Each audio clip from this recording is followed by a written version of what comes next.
So guys, we saw how loops are working in Python. So let's start with the functions. How functions work in Python. For example, I declare some function called exotic type. Before declaring a function, let's understand what is function. For example, you bought a television and television has some remote controller. And inside, what is inside the remote controller? Obviously the some circuit board. So that is something which is hide from the user experience, from the user. User can only see the buttons. So function is like that. You can hide the details at one place. Hide is not the better word, or you can say you can declare the stuff at one place, and you can use it as many as time in your program or in your life. So this is how function works. For example, I declare an exotic type function. So what is exotic type function? It prints out something. For example, it prints out the today is Monday. Okay, so what does this means? So this means we have function which is called exotic tag, which is printing something.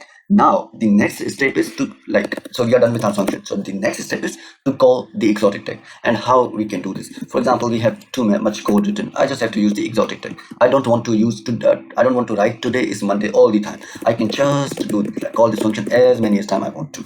Okay, this is how functions work. Now if I want to print out something for it, I will just write a simple print statement and we'll run it. Look, we got today is Monday.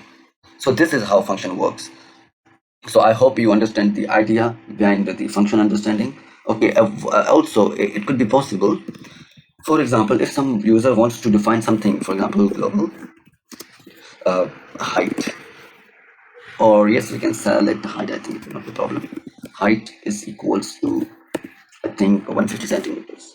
Okay, so today is Sunday. Okay, now I want to reformat this code.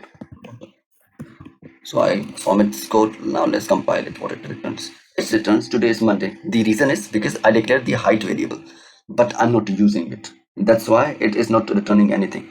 So what if I write it like this? Now let's compile it.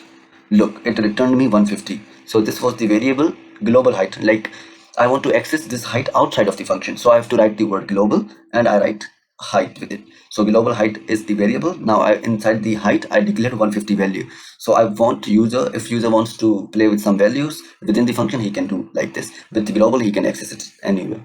So I hope it understand you got the concept of how functions work in Python language. So guys, stay tuned. I will post about data structures in my upcoming videos.